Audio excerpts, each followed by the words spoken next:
July 1st, 1946, the D-Day of Operation Crossroads, the atomic bomb test, supervised by Vice Admiral Blandy at Bikini Atoll in mid-Pacific. The B-29 Dave's Dream takes off from Kwajalein to deliver the bomb, equal to 50,000 tons of TNT, while an electric metronome counts the final seconds. The Pentagon may spend more than $1 billion trying to develop and field its own capabilities. They will be met with fire and fury. A nuclear war cannot be won. Cover your eyes. How serious is this threat of Russia launching a nuclear attack? This is taking us back to the Cold War, the Cuban Missile Crisis. 15 crews are ready aboard ship and in the sky. This is a war that is not a game. It's a war in which there are no winners.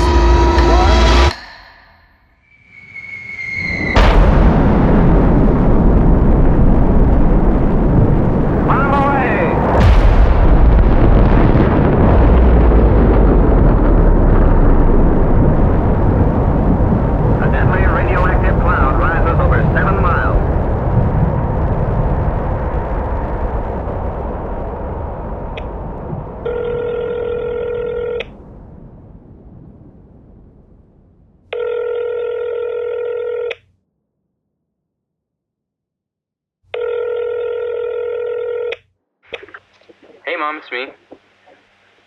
I'm on the boat, and it looks like we're leaving any day now. If I don't catch you guys before then, I guess I'll be seeing you in about a month. Be thinking of you. Love you. Bye. A sailboat's 11,000-mile journey includes a pit stop in Dubuque. The Golden Rule set sail on its current trip last month for a journey planned to last a year and a half. All right, Jerry. And... My name's Nolan Anderson. I'm a 28-year-old filmmaker from Seattle, Washington. Avid adventurer, part-time florist, and as of this moment, very novice sailor. A few months ago, I heard a story about weapons of mass destruction and a very small boat. A boat that's become a symbol for peace and represents a global plea to end nuclear war. And because of that story, I am now 398 miles from shore with roughly 2,602 nautical miles left to go. But let's go back to 1958, with a 56 megaton bomb dropped from 2 miles above the atolls of the Marshall Islands, and 4 people who decided to do something about it on this 30-foot wooden sailboat called the Golden Rule.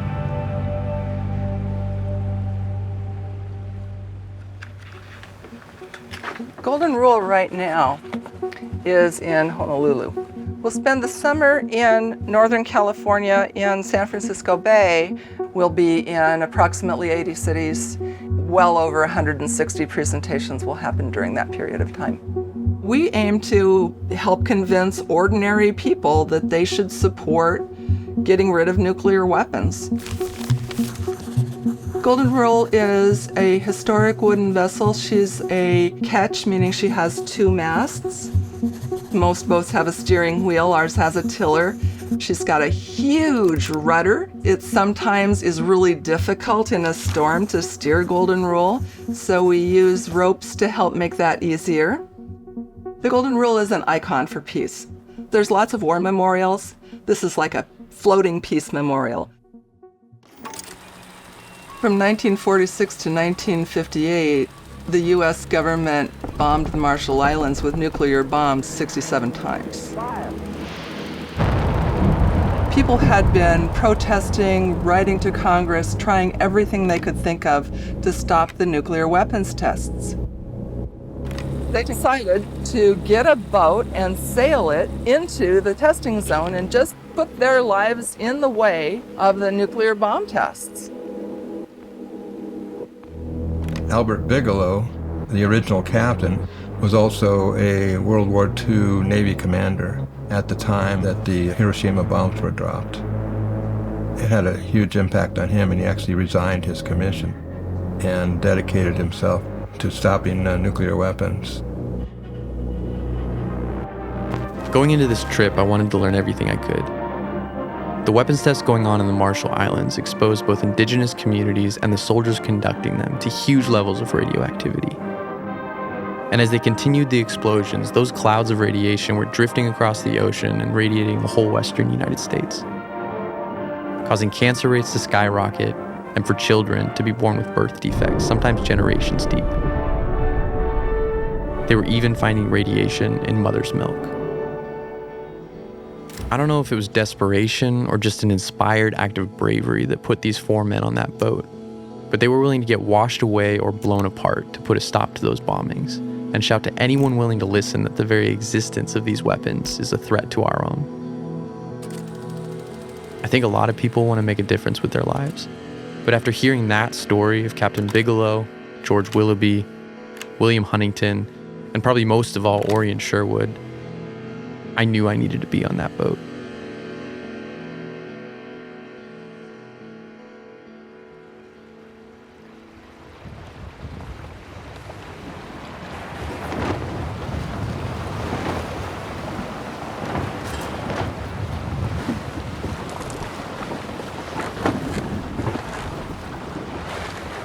It seemed like a good idea coming out here.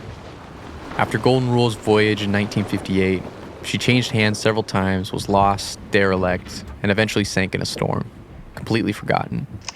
Decades later, Veterans for Peace found and restored the boat, rescued her from a burn pile. Now, she's on her maiden voyage back to the mainland, beginning a new mission for nuclear disarmament. It was a great story. It was bigger than myself, something tangible I felt like I could do with my own hands to make a difference. Orion Sherwood was just 28 years old, the same age as me. He was by far the least experienced and joined the expedition at the very last hour. One of the original members had to drop out. And that's exactly how I got here. Everything seems like a good idea at first. We have no wind. No engine and no wind, which is not a great combo when you're trying to get to the other side of the Pacific Ocean. So we're just kind of floating. We're just bobbing around out here on the sea after sunrise. You can't even go to sleep because there's not enough beds to sleep in. We can't cook food because we wake up those that are sleeping. Plus we're having engine trouble. So we can't turn the engine on and motor. So we're having a great time here. It was a great idea until I was out here realizing this boat has actually been underwater twice, with 2 big holes in it, that I've never sailed before, and now we don't have an engine. You do what you can do, all you can do. In a situation like this, you know, we've got time, so, yeah, let's get to it.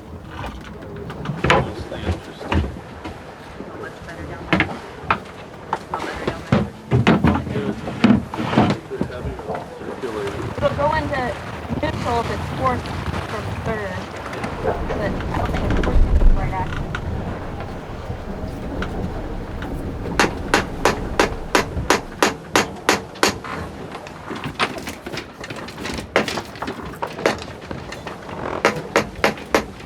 Okay, keep going, you ready? Get her back.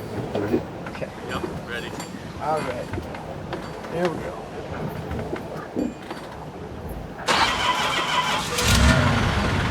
Hey! That's really good. All right. Captain Bigelow wrote numerous letters to representatives and even President Eisenhower about what they intended to do. And after hearing about the mission, the US government passed new laws cutting off access to the islands. Once past Hawaii, they were intercepted by Navy and Coast Guard gunships, arrested, and thrown in jail. This was a very highly publicized voyage. Everybody knew what was happening. And if they hadn't done that, if the government hadn't decided to stop them, there might not have been so much publicity. But there were protests, huge protests here in Honolulu, some all over the United States and a lot of them all over the world, free the crew of the Golden Rule. The protests in the 50s led to the prohibition of above-ground nuclear weapons tests and new international treaties to limit their development. For the first time, an agreement has been reached on bringing the forces of nuclear destruction under international control. But now, as we sail, those agreements have all deteriorated. New bombs are being made and tested. War is broken out in Ukraine. Bombs are dropping on populated cities in the Middle East. And we are in the midst of two of the largest ground invasions we've seen since World War II. The threat of an actual nuclear exchange looms larger than Bigelow, Orion, or the rest of the crew ever could have imagined.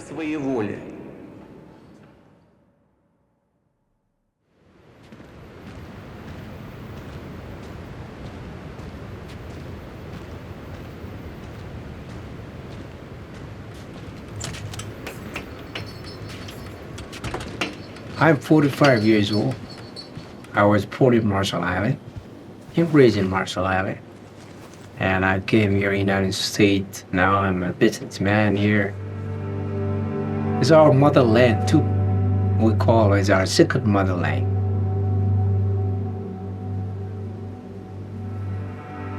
It's stuck in my head since I was 9 years old. And here is Bikini, nearly 4,000 miles from the United States, a tiny coral atoll destined for atomic bomb experiment. When we moved from Bronla, one of the island there was a bomb. Here, a long way from the heavily populated areas of the world, the Army and Navy will put the atom bomb through a laboratory test. The test's purpose is to measure atomic effects on thousands of different materials, 30,000 tons of them. It was so beautiful. Nice peace. I could swim. Control stations, all is ready. Now.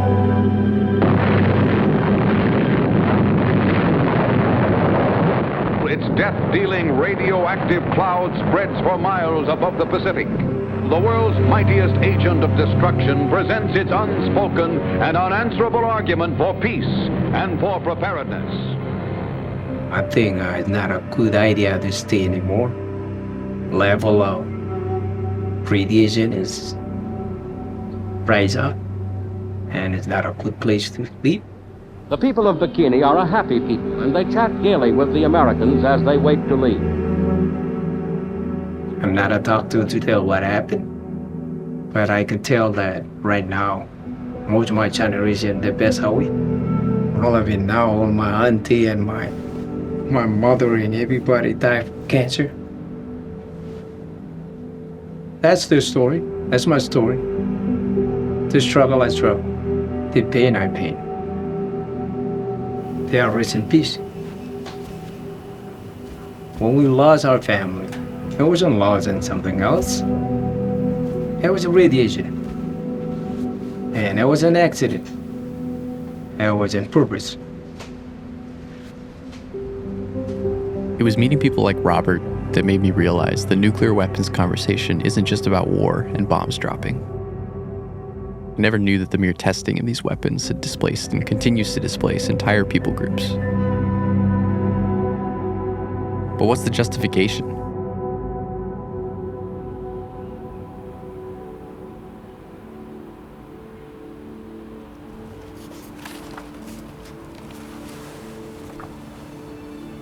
Now, I'd been in the U.S. military for 29 years, 13 on active duty and 16 in the reserves. I was one of 3 U.S. diplomats that resigned in opposition to the war in Iraq. It turned out my resignation was exactly the right thing to do. Not that everybody could resign, but to have some of the longtime government officials to speak out against it was really important. People in the military and the State Department both recognize that should anyone start using nuclear weapons, the planet's pretty well doomed. Preemptive nuclear strike against the U.S. If one country uses just one of them, the U.S. will retaliate with many, many more. The Russians will retaliate, the Chinese, the North Koreans, everybody is just going to pile on and we'll have nothing left. There are 9 nuclear powers: the United States, United Kingdom, France, Russia, China, North Korea, India, Pakistan, and Israel. and numerous smaller states vying for nuclear weapons in response to foreign intervention. People will tend to think that nuclear deterrence has worked because, well, we haven't had a nuclear war. If we're going to prevent nuclear war, we have to have a modernized nuclear arsenal that in of itself is a deterrence. All it takes is anybody with a change in heart that doesn't quite believe that and thinks that the short-term value of using a nuclear weapon will propel whatever mission it is that they have, then the whole system of nuclear deterrence will crumble.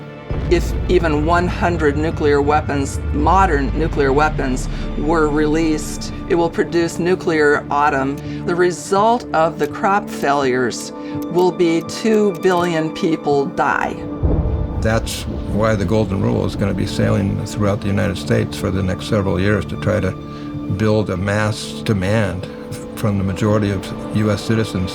The U.S. has to initiate negotiations with all the other nuclear powers to reduce and eliminate nuclear weapons. It wouldn't be a bad thing for the U.S. to take the first step.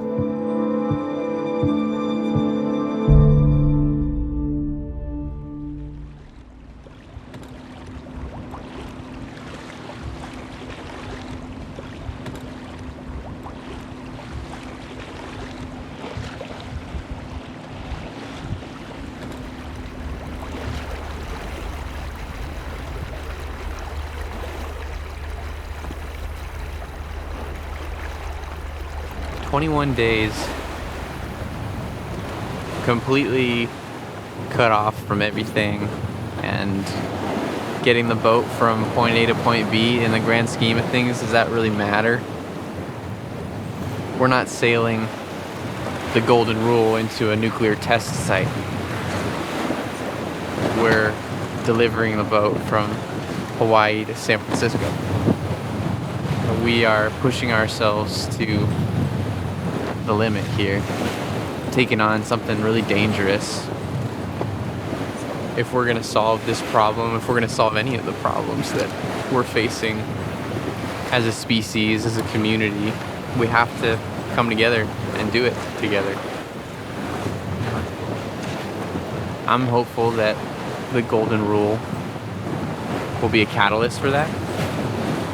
If that happens, then it'll all be worth it.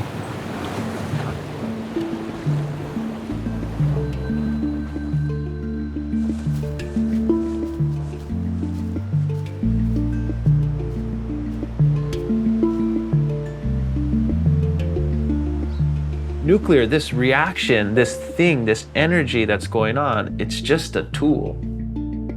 And people are going to try to use this tool for good or for bad. 1 tablespoon of uranium is potentially capable of making enough electricity to meet all the needs of an average-sized city for a full day, or your own home for about 500 years. I'm actually quite fascinated by the process of atoms being shifted and split in ways that can produce prolonged energy. For war, I don't see any positives.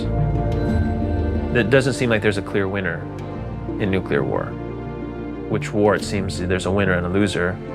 Nuclear war is everyone loses eventually.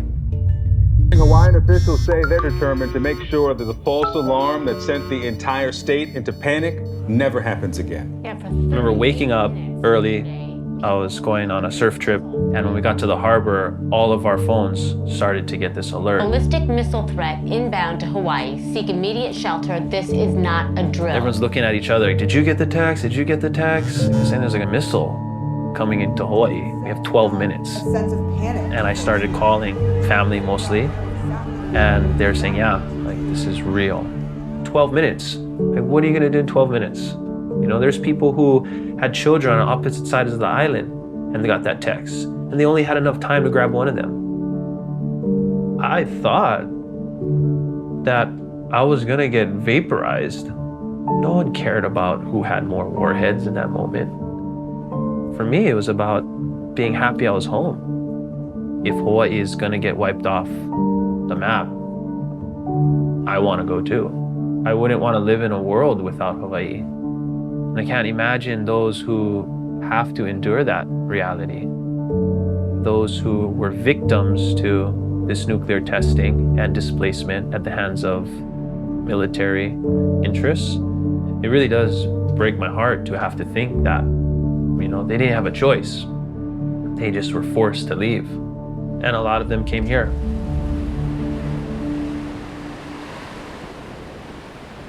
We tend to create national sacrifice zones, which are usually out in the country because they say, well, that'll affect fewer people if there's an accident.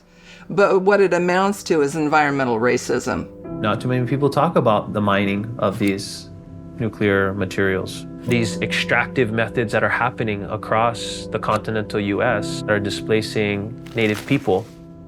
When we visited the Navajo reservation and talked with people there, we talked with people whose children were born deformed because of their exposure to uranium.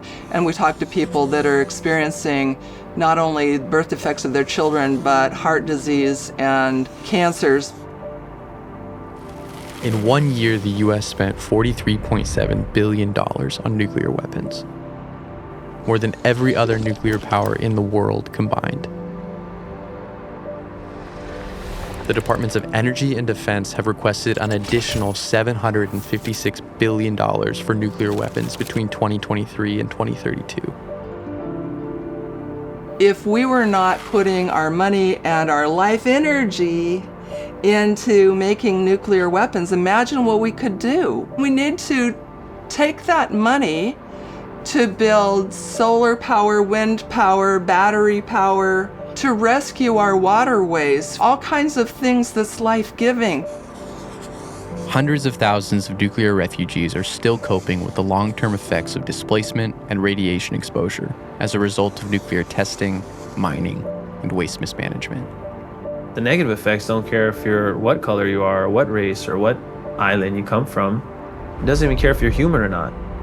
Like, this mismanaged technology has the potential to destroy life on Earth, like all life on Earth. It's going to affect everyone.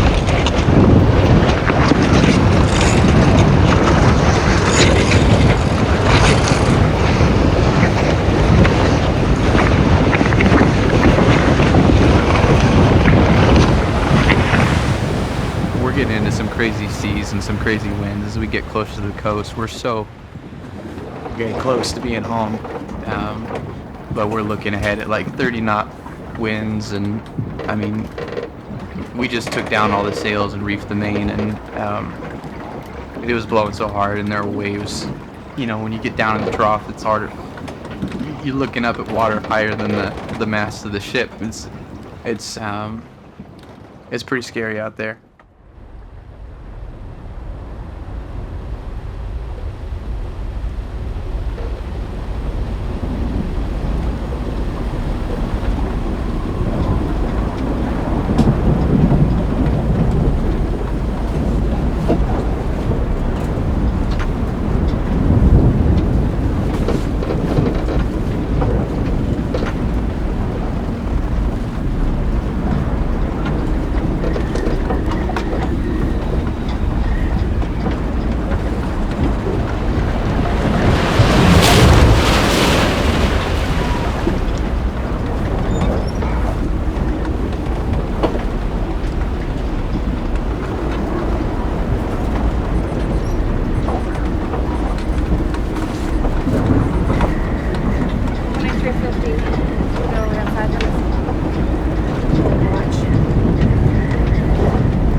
So bad.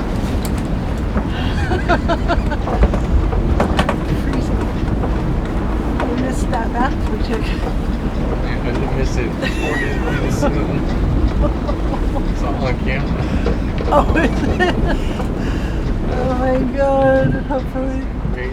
Hopefully this is our last night. No na ke akwa kana hele ai la ya ki ki o kaua koko e na ki no e kalani e malo e hoi e ho ulu mai ana o laka e kono makahu e mako. It's been nearly 4 weeks since we as a crew left the Hawaiian Islands, and more than 64 years since the Golden Rule made its first statement on the world. The message of the Golden Rule is powerful. People across the United States and the world will learn about it as it hosts rallies and protests in major cities and towns. Everywhere it goes, it'll bring the aloha spirit from the Hawaiian Islands and the Marshallese flag.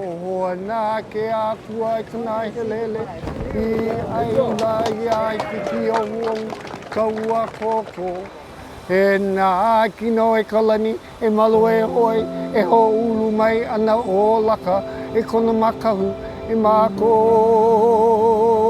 e mako, e mako e. Aloha e kukuna, aloha e makua, aloha e keiki, aloha e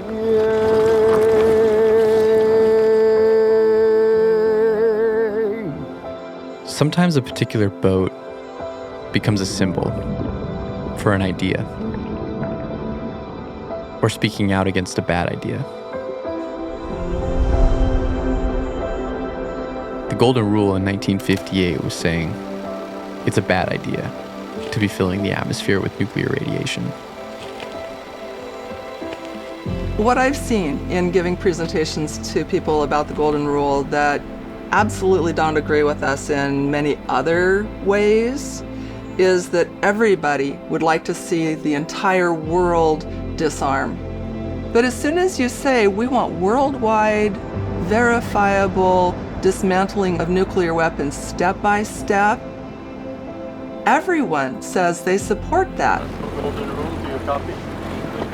It's crazy being this close. We can actually smell the land before we could see it. A U.S. president who had enough political support and courage could unilaterally announce we're going to get rid of half of our nuclear weapons, and we challenge the rest of the world to do the same. To develop a constituency that really is out there that is saying no to these nuclear weapons. It's harder, but it's not impossible, as we've seen with the passing of the Nuclear Weapons Treaty in the UN General Assembly. The survivors of nuclear explosions and nuclear tests offered tragic testimonies and were a moral force behind the treaty. Realizing the irony, back in 1958, the Golden Rule was apprehended, boarded, and towed back to Hawaii by the United States Coast Guard, and then they were all thrown in jail.